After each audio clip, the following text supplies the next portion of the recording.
السلام عليكم ورحمة الله تعالى وبركاته وعن ونكسن داوديال ميل والبو أدنغ داوانيسان كلنتي وعن ونكسن هالكني وچانل كيني بلشا ميديسان آلانا وإذن لسعودسيو أنيغا ابن عمر مركلة وحن إذن لا يهي رمضان مبارك تقبل الله منا ومنكم صالح الأعمال إلهي سبحانه وتعالى aniga iyo idinkaba dhammaantiin daawadayaal hanaga aqbalo ilaahay subxaanahu wa tacaala soonka iyo cibaadada kulanti kale maanta walaalayaal waxaan rabnaa inaan ka hadalno biidni illaahi tacaala qiso yar oo dhex martay imaam axmed ibnu xambal iyo ninkii dukaanlaha qabaaska ahaa laakiin inta aan u gudagelin qisadayda iyo mawduuca maanta aan ugu talagalay waxaan rabaa inaan idin dhaho daawadayaasha aad iyo aad ayaad u mahadsantihiin runtii waan idin mahad celinaynaa haddii hore aad noogu taxnayd subscribe aad ahaydna waxaan ku leeyahay soo dhowow halkani waa channelkaagii haddii aad nagu cusub tahayna sidoo kale waxaan ku leeyahay soo dhowow channelkan waa channelkaagii mar walbo waxaan isku soo gudbinaa khayrka iyo wanaaga ha iloobin marka haddii aad subscribe tahay inaad like saarto haddii aad nagu cusub tahayna soo dhowow waxaad saartaa subscribe like-na saar asxaabtaadana sii gaarsii sababtoo ah mar walba waxaan isu soo gudbinaa khayrka iyo wanaaga intaa kadib videowayga aan u gudagalo maanta waxaan rabaa inaan ka hadalno biidni illaahi tabaaraka wa tacaala fadliga uu leeyahay dikriga allah subxaanahu wa tacaala maadaama aan ku jirno bishii ramadaan ee barakaysneed welina aan ku jirno tobankii ugu horeeyey oo nabiga maxamed salawaatu rabbi wasalaamuhu calayhi uu ku tilmaamay awaluhaa raxma waa naxariis ilaahi subxaanahu wa tacaala uu ku eegayo ummadda muslimiinta ah ilgaara uu ku eegayo saa'imiinta maadaama uu ilaahay subxaanahu wa tacaala keligii uu og yahay fadliga iyo ajarka ay leedahay bisha ramadaan sidaa darteed buu nabiga sala allahu calayhi wasalam uu noo tilmaamay xadiisa uu leeyahay allah tabaaraka wa tacaala wuxuu leeyahay assawmu lii soonka aniga iska leh wa ana ajzii bihi anigaana ka abaalmarinaya addoommadayda ilaahay subxaanahu wa tacaala waxaan ka rajaynayaa kulligeenba inuu soonkeenna aqbalo ilaahayna tabaaraka wa tacaala uu nagu daro dadka ajarka badan uu siiyo aakhirna uu ka xoreeyo naarta sidaa darteed walaalayaal maanta waxaan rabaa inaan noo sheego qiso yar oo aad u wanaagsan oo ku saabsan cibro qaadasho qiso dhex martay alimaam axmed ibnu xambal raxmatullaahi tacaala calayhi wa qabaas maalin maalmaha ka mid ah axmed ibnu xambal saafara min balad ilaa balad wuxuu ka baxay magaalada baqdaad wuxuu u safray meel ka baxsan magaalada waqti wuxuu ku soo beegmay salaadii cishaha ahayd ayuu wuxuu ku soo beegmay masaajidka markuu ku soo beegmay wuxuu ku tukaday salaadii cishaha ahayd salaadii cishaha markuu ku tukaday kadib ayaa waxaa dhacday imaamka in uu guda galo inuu isu diyaariyo in uu masaajidka seexdo naawala alimaam imaamku wuxuu u jeestay an yadaca ra'sahu inuu madaxiisa dhigo dhulka si uu u seexdo waxyar kadib waxaa u yimaaday ninkii xaariska ahaa ee masaajidka ilaalinayay ayaa u yimi markaasuu wuxuu ku yidhi yaa sheekh qum istaag sheekhow iridana ka bax masaajidka waa xilliga la xidhaya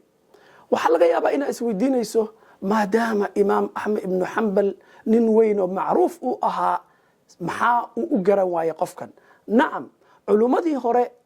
waxaa lagu yaqaanay magacoodana waa la yaqaanay kutubtoodana waa la yaqaanay laakiin shakligooda iyo suuradooda lama aqoonin maadaama wakhtigaasi aysan jirin telefishinaad iyo idaacada iyo internetka iyo waxyaalahan maanta social mediaha dadku ay wax isugu gudbinayaan waagaasi ma jirin kaana macruufan fii baladih magaaladiisa inuu macruuf ka ahaa baa laga yaabaa laakiin marmarka qaarkiis marka shaarica iyo meelaha uu marayo inaanan la garanaynin xataa haddaad masaajidka iskugu soo gashaan aad ku wada tukanaysaan inaadan garanaynin inuu yahay alimaam axmed ibnu xambal qisada aan sii wadana marka imaamkii markuu u yimi ninkii xaariska ahaa ee ilaalinayay masaajidka ayaa wuxuu ku yidhi ka bax masaajidka markaas imaamka wuxuu yidhi musaafir baan ahay nin da'aho sheekh weyna waan ahay ma iska kay dhaaftid aan caawa masaajidka iska seexda laakiin xaariska masaajidka ilaalinayay kaana rajulan qaliid alqalb nin wuxuu ahaa xoogaa adag oo qalbi adag ayuu ahaa sidaa darteed ayuu markaa wuxuu ku yidhi imaamka ilac ka bax masaajidka wuu soo baxay marka imaamka markuu imaamka soo baxay wuxuu fariistay iridda kadinka albaabka masaajidka laga galayo ayuu fariistay markii uu fariistay xaariskii baa haddana soo baxay oo albaabka xiraya subxaan allah markaasuu haddana wuxuu ku yidhi sheekh meesha ka kac meesha rabta aad laakiin meesha iskaga kac albaabka waa la xidhaya imaamkii wuxuu ku yidhi masaajidkii waan ka soo baxay banaankan hadda fadhiyaa kaabada ama darajiinka qofba siduu u yaqaano ayaan fadhiyaa niyahu iska kaydhaaf xaaladii way kululaatay ninkii ahaa xaariska meesha joogay subxaan allah wuxuu sameeyey akhada rijlahu wuxuu qabtay lugta ayuu qabtay imaamka xataa yajurahu ila ashaaric ilaa uu soo jiido oo uu imaamka uu dhulka soo dhigo banaanka uu kusoo tuuro fara'aa waxaa arkay khabaazan masaajidka waxaa ka soo horjeeday dukaanka nin khabaas ah waa dukaan lagu dubo muufada ama tinaarta ama waxyaalaha rootida lagu sameeyo ayaa dukaanka ka soo horjeeday fara'aa waxaa arkay marka ninkii dukaanka ayaa arkay markaasuu u yeeray wuxuu dhahay sheekha iska dhaaf tacaal ya sheekh kaalay aniga ii imow ilaa waaga uu ka bariyo salaada halkan ila seexo qisada cajiibka ah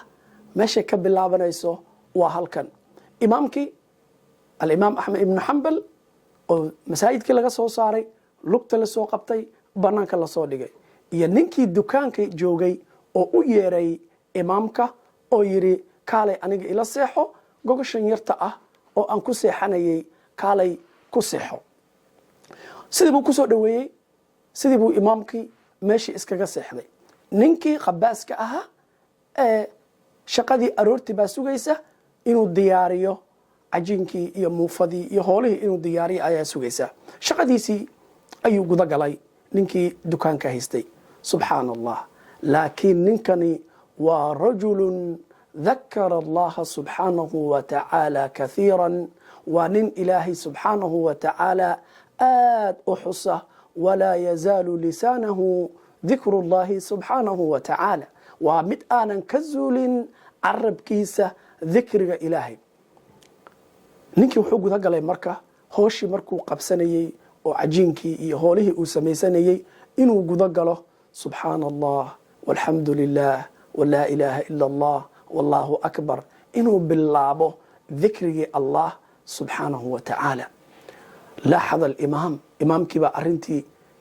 la yaabay ninkani oo aan daalaynin saacad ma aha laba ma aha nusu saac ma aha wakti aad u dheer saacado aad u badan ayaa wuxuu samaynayey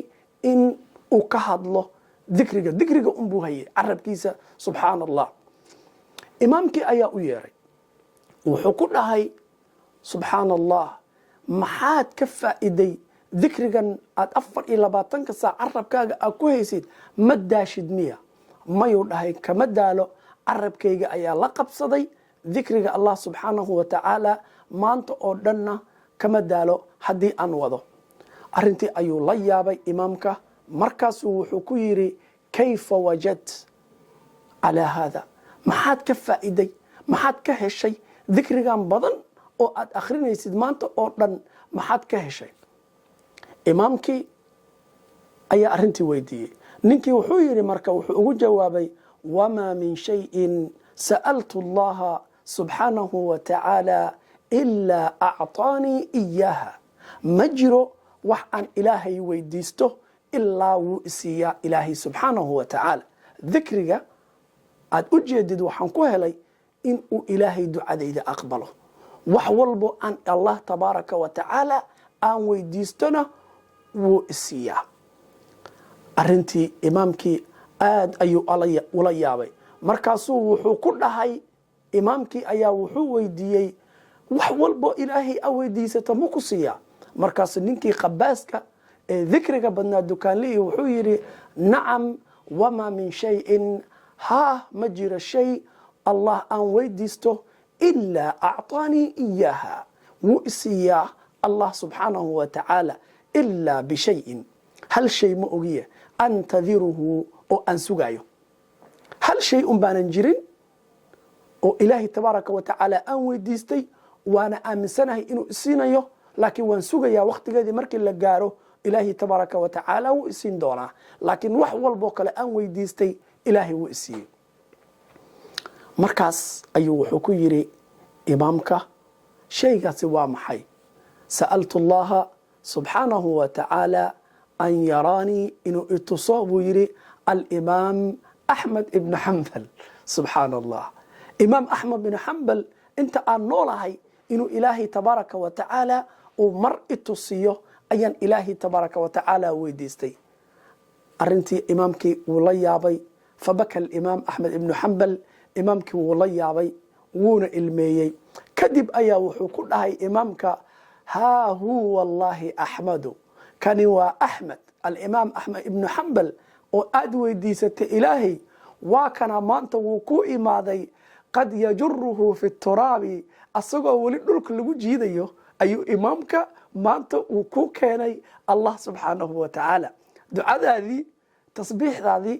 dikrigaagii badnaa oo ilaahay subxaanahu wa tacaala aad u tasbiixsanaysay wuxuu keenay in masaajidka layga soo bixiyo, in lugta laysoo qabto, laisoo jiido, ilaa la igu kaa keeno qolkaagii aad muufada ku dubanaysay. haa huwa allaahi axmedu, kani waa axmed, alimaam axmed ibnu xambal, qad jaaak, wuu ku imaaday maanta, wahuwa yajuruhu fi turaabi, asagoo dhulka lagu jiidayo. qisada marka walaalayaal maxaan ka faa'iideynaa? marka qisada waxaan ka faa'iideynaa dikriga allah subxaanahu wa tacaala in uu yahay wax aad u qiimo badan oo aad u weyn. qisadan waxaa soo arooriyey, meelo badan ayay ku soo aroortay, imaamyo badan ayaa qisadan soo arooriyey. marka qisada maxaan ka faa'iideynaa? qisada waxaan ka faa'iideynaa dikriga ilaahi subxaanahu wa tacaala inuu leeyahay faa'iido badan, oo allah uu leeyahay, yaa ayuha aladiina aamanuu dkuru llaha dikran kahiira wasabixuuhu bukratan waasiila. kuwa alle iyo nabi rumeeyow ilaahay xusa gelinka hore iyo gelinka dambe, waqti walbaba ilaahay xusa. sidoo kale ayaa allah subxaanahu wa tacaala wuxuu leeyahay, wاdhaakiriina allaha kahiira wاdhaakiraat acadda allahu lahum makfiratan waajra cadiim. ilaahay subxaanahu wa tacaala, wاdhaakiriina allaha kahiira, kuwa xusa allah in badan oo ragga ah, iyo wاdhaakiraati, iyo dumarka xusa allah in badan, ilaahay wuxuu u diyaariyey makfiratan dembi dhaaf, wa ajran cadiim, ajr aad u weyn. sidaa darteed walaalayaal, dikrigu fawaa'id aad u badan ayuu leeyahay. meeshana ma ku soo koobi karno, laakiin maanta ulajeedada qisadayadu waxay ku saabsanayd oon in aan qisadaa yarta ah aan idinla wadaago, daawadayaashayda aan la wadaago fadliga dikriga uu leeyahay, maadaama aan ku jirno bishii ramadaan, inaan badsanno dikriga allah subxaanahu wa tacaala, tasbiixda aan badsanno. marka waxaan u dardaarmayaa naftayda iyo naftiina labadaba, waxaan u dardaarmayaa in aan badino ilaahi subxaanahu wa tacaala dikrigiisa iyo cibaadadiisa, maadaama aan ku jirno bishii ramadaan. videogayga maanta intaas ayaan kusoo gabagabaynayaa. waxaan idin leeyahay, waan idin jeclahay dhammaantiin, meel walbo aad joogtaan. fadlan, halkani waa janalkaagii, marti kama tahid, mar walbana waad ku soo dhowaan kartaa. ilaa kulantadeena dambe waxaan idinkaga tegayaa assalaamu calaykum waraxmat ullaahi tacaala wabarakaatuh